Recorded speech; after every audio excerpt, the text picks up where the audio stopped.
I was kidnapped by my mafia husband's rivals, and he didn't rush to save me. Wait for me, he said. He was too busy looking after his dead nephew's wife, Harper. So I waited. Days turned into weeks, then months. Nearly a year passed before I finally got tired of waiting and escaped on my own. The second I stepped into the Ward mansion, I knew something was wrong. Streamers hung from every window. Champagne glasses clinked. Laughter drifted on the spring breeze. It was a party. A 1-month celebration. For a baby girl named Lila that I watched, frozen as Elias, my husband, and Harper, his nephew's wife, swept into the courtyard hand in hand. The crowd erupted in cheers, clapping like trained seals. In Harper's arms, dressed in a froth of pink lace, was a newborn. It must be Lila. Harper wore white, a soft, dreamy thing that made her look like an angel. Elias matched her, an all-white suit clinging to his tall frame, his hand protectively on her back. Elias lifted his champagne glass, the crowd falling into a reverent hush. Today, he announced, we celebrate my daughter Lila's 1 month. And, he smiled, proud, radiant, we have more good news. Harper and I are getting married. The wedding will be held at the Ward Casino. I hope to see you all there.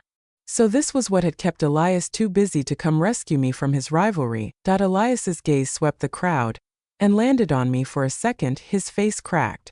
Shock, relief, maybe even joy. His body shifted forward, instinct pulling him toward me, until Harper caught his arm, whispered something urgent into his ear, and just like that, he stayed put. Around me, the crowd started to murmur. Who's the filthy woman? Someone whispered. Looks like Noah, doesn't it? Another said. But Noah's dead. Elias said so. 8 months ago. He said one of his enemies took her out. Right, someone chimed in.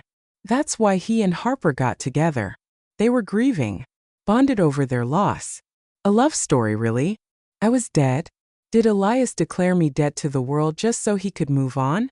So he could parade Harper on his arm and call their bastard child a miracle? All the while I had been waiting, believing he'd come for me. Say if she's Noah, a voice hissed nearby.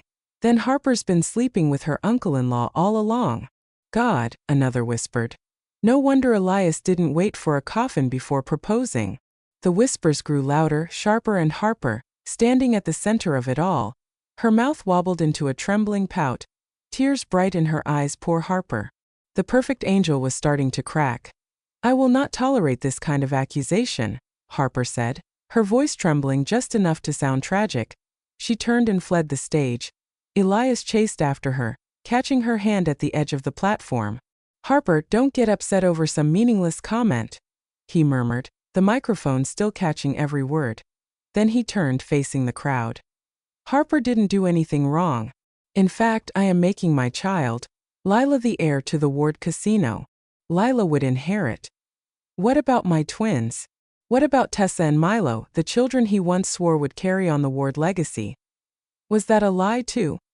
My gaze slipped down to Harper's hand, catching the flash of diamond even from across the courtyard. A familiar ring, one that used to sit on my finger, the Ward family heirloom, now worn by Harper like it had always belonged to her. I swallowed the knot in my throat, my fingers trembling at my sides. Elias's eyes found mine again, and this time there was no pity in them, only annoyance. He stalked toward me, his mouth a grim slash. My Noah is dead, he said coldly, loud enough for the nearest guests to hear. This woman is nothing but a look-alike, an imposter trying to ruin Harper's day. Anyone who believes otherwise, anyone who spreads rumors, will deal with me. I stepped closer, close enough that only he could hear me, and whispered, say it again. Look me in the eyes and tell me Noah is dead. His jaw clenched, voice low and urgent. Just this once. Play along. You heard them. They'll tear Harper apart if I admit you are Noah now. I can't let her carry the shame of being called a homewrecker. He didn't even wait for my answer. He just snapped his fingers and the guards appeared at my sides, ushering me away. The guards handed me off to Elias's butler. Mrs. Ward? He asked, his voice shaking when he recognized me. I nodded. He led me to the guest house, a small one-bedroom place on the far edge of the estate. Freshen up, he said awkwardly. I'll bring you clean clothes. Something to eat. When he left, I crept back inside the main house. The moment I stepped through the front doors, it hit me. Everything was different. Gone was the simple, chic home. In its place was a gaudy palace. Gold-trimmed furniture, crystal chandeliers, velvet drapery. It reeked of someone trying way too hard to scrub away every last trace of me. So gaudy and over the top that I made my way to the master bedroom. Everything had been replaced too. The bed, the curtains, even the wedding photo hanging over the dresser. Except now it wasn't me in the photo. It was Harper, smiling and beaming up at Elias as he kissed her cheek. The butler appeared behind me, wringing his hands. "Mrs. Ward, you cannot come in here." I turned away from him, my voice sharp. "Where are my twins?" The butler paled. They're in the basement." The basement was cold and damp, barely fit for storage, much less for children. That I shoved past him and stormed down the narrow stairs. When I threw open the door to one of the cramped maids' rooms, I froze. Tessa and Milo sat huddled together on the dirty floor, surrounded by garbage bags. A mouse scurried between the trash, bold from habit.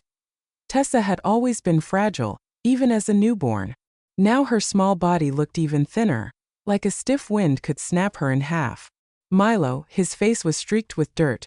Their clothes were stained and shredded, the fabric so worn the patterns were barely recognizable, while Harper's daughter slept upstairs on silk sheets, wearing a lace christening gown fed with silver spoons. My children were left to rot in filth. My throat closed up. "Tessa? Milo? Mommy's here. Mommy's back." Both of them stirred. Tessa blinked first. "Mommy," she breathed.